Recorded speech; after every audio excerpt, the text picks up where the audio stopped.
we are reading this and this one. This is a great, fantastic, actually. All of this book to him in a week. I'm currently reading this one. This is not a read aloud, obviously, but if you are a mom to boys, I'm a mom of 4 boys, then you should get this book. This one, our Generations books. If any of those look interesting to you, then you should stick around and we're going to get deeper into what we liked and didn't like about these books. If none of those looked interesting to you, then you might want to hop over to the playlist, which is a collaboration hosted by Katie from Life in the Mundane with a whole bunch of other moms and the books that they read with their kids this year. I won't be offended. If none of those books look like something that you're interested in, then they're not, and go ahead, no problem. If you want to learn more about them, let's get into it. If this is your first time on my channel, my name is Abby. I talk all things family style. All right. Well, like I said, we are currently reading these 2 books. Why 2? Well, Homer Price is actually a much lighter read. We've read a lot of like kind of heavier stuff this spring, and I wanted my boys to enjoy something else. So this is like the story of a young boy and his, well, the first one is about his pet skunk, and then the second one, what was that about? Oh, it was about like they got to meet their superhero idol icon. And so this is just really cute. It's an older book, but each chapter is like its own story. So it's something that we can like periodically pick up and read. My boys really enjoy it. It's just kind of like humor and fun and lighthearted. Whereas these books that I really enjoy by Danica Cooley. Oh, I forgot to bring that one over. So we are currently doing Why Did Slavery End? And we also did in the fall, Why Did the Reformation Happen? And they are deeper. These are a lot like the Who HQ books, but they are kind of heavy material sometimes. And so I wanted to kind of switch it up. We usually only get through like 3 to 4 pages of this at a time. And then you can see we have quite a few more. We've started what is the Gutenberg Bible, which I also really like, but we read it periodically on our Sabbaths. And then we have like what was the Underground Railroad, because we're learning about that kind of time frame in our history currently. We were reading this book, A Love for the Lost. Now, I highly recommend it if you have older kids. We are going through the Generations curriculum. Really enjoy Generations. This is at the 3rd grade level recommendation, I think, but we're reading it to all my kids, which are 10, 8, 8, and 6. And it's just a little slow for my 8, 8, and 6-year-old. My older son wanted to finish it. My 10-year-old wanted to finish it, but I told him he could either finish it on his own or we would just come back to it at a different point. I actually ended up highlighting different parts too that were like good quotes and really interesting things. So I do recommend this book. We have put a pause on it though. Back in the fall, we read a lot of books.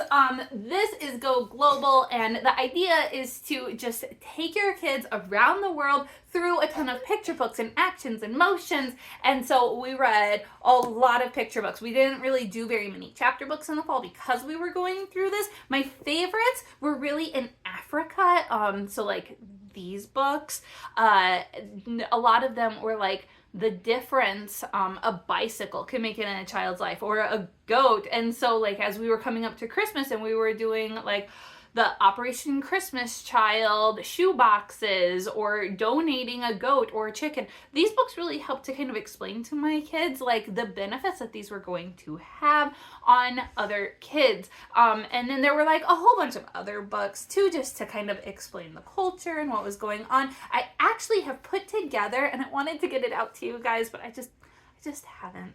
Make sure you're subscribed, follow here or on my Instagram page, and I'll let you know when it's available. But it's like this map of Africa, and then after you've read all the picture books, you can kind of like place them on the map of where they belong also. And so this was a fun activity that we got to do to kind of see where all these different stories were taking place in Africa. It'd be great to someday like do other countries like that too, but someday. While we were doing Go Global and a lot of picture books, my older son, I had him reading a bunch of chapter books from the different countries we were learning about. This one is our favorite. This is When Stars Are Scattered. It takes place in Kenya, I believe, because they flee Somalia to Kenya and they are refugees. And it's just an older brother and his younger brother. And his younger brother has some disabilities. I think it's like autism. I can't remember.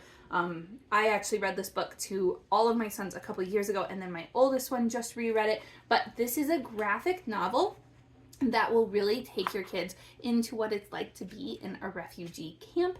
Mama, you will cry. Your kids, maybe not, but you will cry if you are reading it out loud to them. It is beautiful. I highly, highly, highly recommend this book. We were getting it from the library for a while, and then I just ended up purchasing it, and my son was super excited when I did. The Other Kitten is written by Patricia St. John, so if you've ever read like Treasures in the Snow, same author. This is a story about a brother and sister who aren't getting along, and they go to stay with grandma for a while, and they get in a fight about like each one wants a different kitten, and then something kind of dangerous happens, and one of the children almost gets really hurt, and so then of course they like kiss and make up. Well, not kiss and make up, but you know, hug it out. This was a really good book, especially if you are dealing with some sibling rivalry, then this would be a book that you might want to read. Lithos Kids has beautiful books. I love them.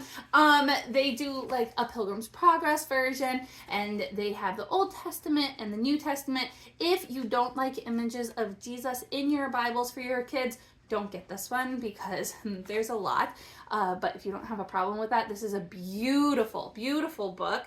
And my 6-year-old made me read this entire New Testament style book to him in like just a couple of sittings, like within a week. We had read the whole thing. I actually ended up getting it on audio so that he could re-listen to it while he goes through it. He's just so in love with this book, and the illustrations are just beautiful. So I'm really glad that he likes it. It goes through topics of baptism and communion also. So I like that it gets a little bit deeper. There are questions at the end of each chapter to kind of discuss with your kids too. So this is a really cute book. Okay, so Generations. If you've been around here for a while, you know that like I'm super into Generations curriculum right now. I just really appreciate what they are putting out there for families.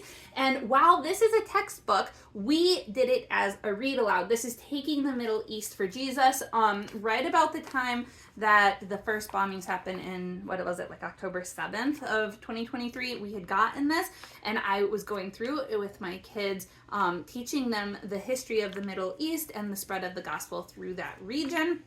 Each chapter is pretty short, so we were able to do it in one sitting. The illustrations, the pictures here are just so great. So I would read, and there's vocabulary down here like that.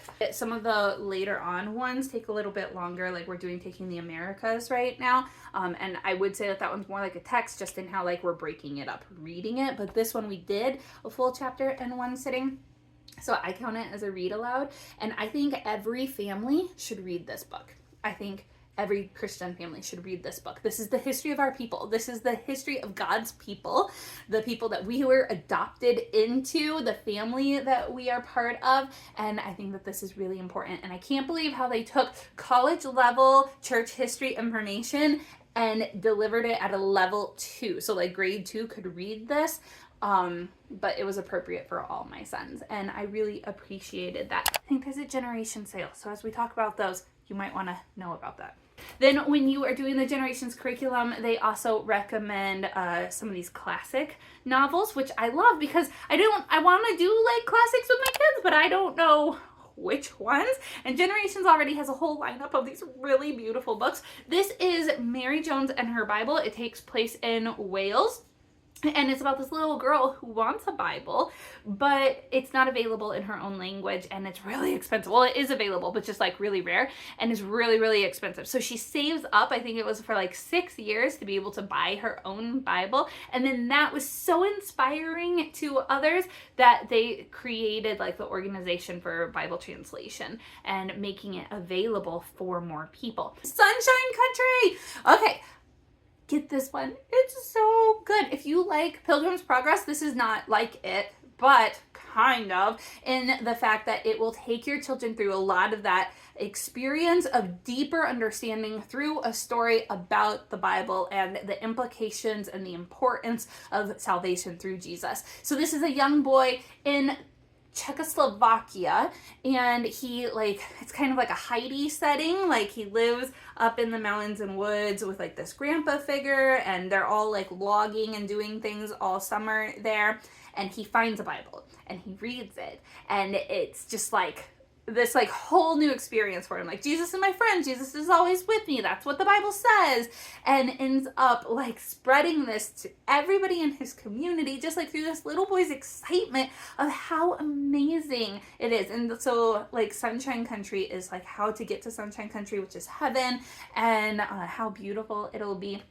And then there's like all kinds of twists and turns and mystery. Yeah, kind of. I mean, it's not like, ooh, what's going to happen mystery. It's just like intriguing, like the little boy, how did he get to live with this grandpa figure, and where are his parents? And of course, they're all going to connect, and it's going to be happy in the end. Yeah, it's beautiful. This was such a good book, you guys. Like, I wish, again, that every family would read this book. There are some illustrations. They're kind of hidden in there, though.